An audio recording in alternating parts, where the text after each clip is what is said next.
Hi, welcome to Vintage Bricks. James, your host. Today we are looking at the King's Castle Siege set 7094 from 2007.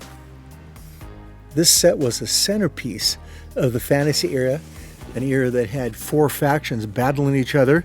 In the center we had the kings and the knights, and on one hand we had the skeletons, and on the other hand we had the trolls and the dwarves, and we're all interaction. And we're going through a multi-week series looking at these sets and seeing how they all fit together. Well, I'm putting together a used set, and the pieces just came all jumbled, so I put them on my counter and kind of did a little organization. And you build it by building these discrete little sections of the castle, which makes the build actually pretty fun. Get a little satisfaction doing each piece until I'm all done, and there's the castle. There may be a couple missing pieces, but I substituted for those. And the neat thing about this castle is that it comes in segments, so you can click it together, just like the old castles that had the little swinging arms and things. This is a reminiscent of those 1980 castles for sure.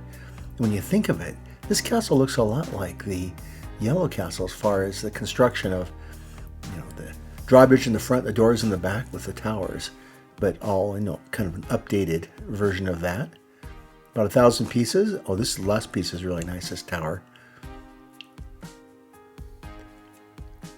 It's an interesting build because there's no base plate like we've been having for a while, and that makes it a little more expandable and challenging.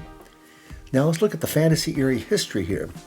So here's like the overview, and it started with the Crown Knights, and they were very successful. They built their castle on the plain, and the skeletons wanted their gold. They had a pretty good gold hoard, but also the trolls wanted their gold, and they came in. So there was a little bit of infighting here, and then of course we had the dwarves who mined the gold and were friendly with the Crown Knights. So there we go.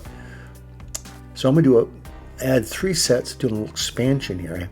Again, it comes in segments, so it's pretty fun to do. You can do all sorts of different varieties here. I even had leftover segments. This would make a nice courtyard, so when I add my medieval village to this, I can have all sorts of other little outbuildings. At the end of the series, we're going to add all the sets together for one big diorama. So I think doing something like this would be a nice way to do that. Okay, now for the minifigures, 10, a dragon, and a horse. We'll start with the dragon. Look at that dragon. He has somebody in his arms. Now, dragons love fire. He's like at home here, sitting in the fire. Then there's the dragon rider on the left. He's all decked out as a skeleton there. And then his buddies, and they are the big raiding party. Now the king, the crown king, and he had his knight that is on the barded horse. So I think those are fireproof outfits. Then the axemen here were very determined. The guy on the right there, I think he sees the dragon coming. He looks a little scared.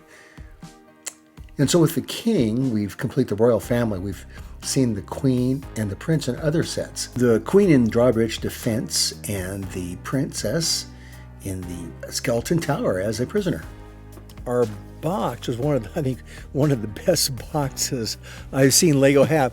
When you open it up, it's almost like a poster inside here describing the battle between the skeletons and the knights. Well, this leads in nicely to look at the castle features with some of the images from the box. Here's one here of the drawbridge and the portcullis. And okay, here's the 2 towers, and there's the bridge. It's a nice little swinging thing with the chains, which are pretty common with these fantasy era sets. And the bridge comes up, you can lock it into place, and it has these little catapults on top, made this for rapid fire. Okay, here's the side wall, and this has the mighty catapult, the larger one. We'll give it a practice here. Can't believe I got that. I did that my first try, so I'm just very proud of myself. In the back, it has a little armory inside the back where when all alert, they come grab their weapons here.